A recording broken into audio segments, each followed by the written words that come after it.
Bonjour, bonsoir les amis Gilets jaunes. Alors, je voudrais parler de la manifestation là, de samedi du 27, mais avant, force et honneur à tous ceux qui passent au tribunal en ce moment. C'est une période difficile. euh, surtout que là, il y en a qui passent pour des affaires, puisqu'il y a le saccage, le fameux saccage de l'Arc de Triomphe. Alors même si effectivement, donc, on juge des types qu'on a attrapés comme ça. Apparemment, là, les peines requises, ça va être surtout des sursis, des amendes. Bon, bah, c'est déjà beaucoup, hein, ça peut déjà te casser en deux, hein. Je crois que ce qui va prendre le plus lourd, c'est parce qu'il a tagué sur l'Arc de Triomphe augmenter le RSA. Voilà, c'est grave, tu vois. Et voilà, mais par contre, en Saône-et-Loire, il y a un mec qui a participé à l'acte du 1er décembre 2018, quand il y a eu un fourgon, il y a eu une telle pression sur les flics que les flics sont partis se planquer dans le fourgon. Et le fourgon, il y avait pression sur le fourgon. Il y en a un qui a balancé un fumigène dans le fourgon, un pétard, machin. Ça a fait que les flics sont partis, que les manifestants ont pu se servir dans le fourgon. Il y en a un qui est parti avec un sac dans lequel il y avait un gilet pare-balles et l'autre qui est parti avec une arme. Celui qui est parti avec le sac et le gilet pare-balles, c'est celui-ci qui a été jugé. Et il avait déjà fait 14 mois de préventive. Il a pris 2 mois de prison ferme et 2 mois avec sursis là au dernier jugement. Donc la préventive, on va dire que bon, ça y est, ça va être bon pour la prison ferme. Il lui reste le sursis, le bracelet, etc. Mais surtout, ils lui ont mis 6 000 € plus 300 € d'avocat par chaque policier, pour les 8 policiers qui ont eu peur, tu comprends? Et ça lui met une cartouche de 50 000 €. Il a une amende de 50 000 €. Donc ça, c'est un boulet social, tu vois, tu peux flinguer quelqu'un, tu peux flinguer la vie de quelqu'un avec une peine comme celle-là. Quant à celui qui a pris l'arme, malheureusement, on peut dire, évidemment, pour lui, il est décédé depuis, donc les poursuites se sont arrêtées contre lui. Je n'en connais pas plus sur les circonstances, etc. Mais bon, voilà, c'est la vie, malheureusement.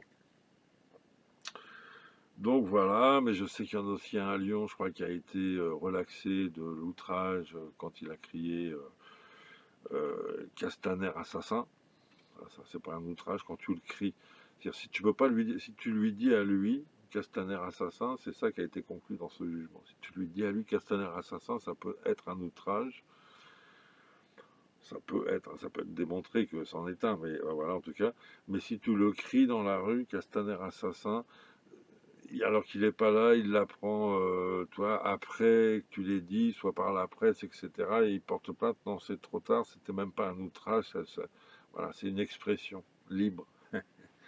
Donc voilà, toi, il faut toujours faire attention à ce qu'on dit, à qui on dit, mais on peut dire beaucoup de choses dans certaines conditions, dans certaines circonstances. Ok, bon, voilà pour la petite chronique judiciaire gilet jaune, dans un sens, hein.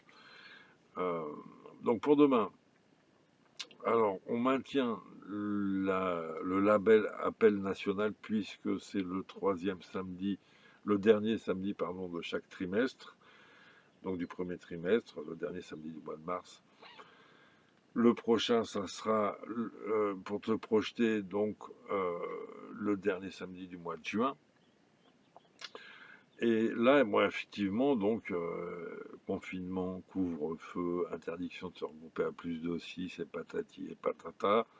C'est évident qu'on ne va pas rassembler grand monde sur cet appel national-là. Voilà. En plus, c'est pareil qu'ils sont confinés en province, ils seront encore un peu plus de tranquillité, ils ne vont pas les se foutre dans le chaudron, si tu veux, c'est normal.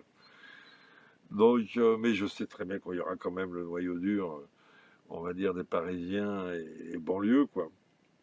Les couronnes, les grandes couronnes. Et attention, il y en a quand même qui viennent nous voir, hein, de loin, hein, qui prennent leur bagnole. Il y en a de Châlons la dernière fois, d'Avignon, du Nord. Ça monte, hein, ça monte quand même. Mais là, bon, l'appel national, ça va être compliqué, si tu veux, évidemment. Mais on maintient l'appel, c'est dans l'histoire, c'est l'appel national au moment du confinement couvre-feu, donc on sait que c'est compliqué. Dans le premier confinement, il n'y avait même plus de manifestation gilets jaunes, quoi. Ils avaient réussi à nous couper à nous couper le sifflet. Bon, là, toi, malgré tout, on a repris la main, on va dire. Même si c'est toujours très compliqué. Enfin, voilà. Donc, appel pour le 27 mars, pour samedi. Plus nous serons nombreux, mieux ça sera. Et en plus, alors ils nous ont emmerdés en préfecture pour, alors c'est pas moi personnellement, hein, mais le groupe qui s'occupe de tout ça, pour nous rendre simplement l'autorisation simplement ce soir. On est à 2 jours de notre événement a priori national et ils nous donnent l'autorisation que 2 jours avant, fastoche. Hein. Donc c'est très compliqué de communiquer parce que tu sais jamais, c'est pour ça qu'on communique au moins sur le point de départ, parce que a priori, les points de départ qu'on choisit sont des points qui ne font pas de problème vis-à-vis de la préfecture. Ce qui fait qu'après, on se bagarre sur l'itinéraire, mais toi, quand on te dira le prochain appel national, le point de départ sera, alors je ne sais pas quoi, place d'Italie, on pourra te dire 3 mois à l'avance, tu vois, le lieu de rendez-vous, la date et le lieu de rendez-vous. Et après l'itinéraire, bah, voilà, ça sera compliqué, ça sera négocié, mais on aura quand même la base, si tu veux, de la mobilisation. Donc là, c'était Bercy, hein, ça fait un moment qu'on dit qu'on va partir de Bercy, mais on n'a eu que l'autorisation de l'itinéraire ce soir. Donc on va faire, alors c'est un itinéraire costaud, 9 km, hein, qui va descendre, qui va contourner Paris par le sud, enfin pas Paris, mais la zone interdite des centres de pouvoir, on va contourner par le sud. Et on va arriver au pont Mirabeau, c'est-à-dire du côté de la manif des médias, pour ceux qui font la manif des médias. Donc c'est vraiment un grand tour, 9 km. Tu peux nous récupérer à Denfert-Rochereau si tu as peur que ça fasse trop long pour toi. Tu peux nous récupérer à Denfert-Rochereau par exemple et faire la manif avec nous ou sur l'itinéraire que bien sûr je n'ai pas préparé. Euh, voilà, tu peux. Hein, voilà.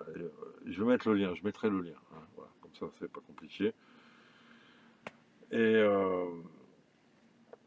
bon, bah voilà. Et donc, ceci dit, oui, alors je dire aussi que euh, pour l'histoire du masque, ah oui, pour venir en manif, donc je vais mettre aussi le lien euh, de la Ligue des droits de l'homme où il y a un prototype d'attestation pour manifester, pour ceux qui ne font pas partie de la zone Paris, pour qui il faut donc une attestation pour changer de département.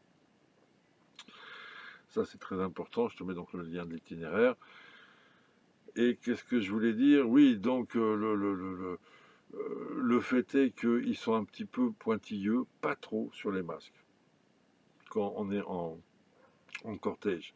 Il ne faut pas que tu les provoques et que tu viennes t'approcher d'eux sans masque, hein, ou que tu rentres dans le...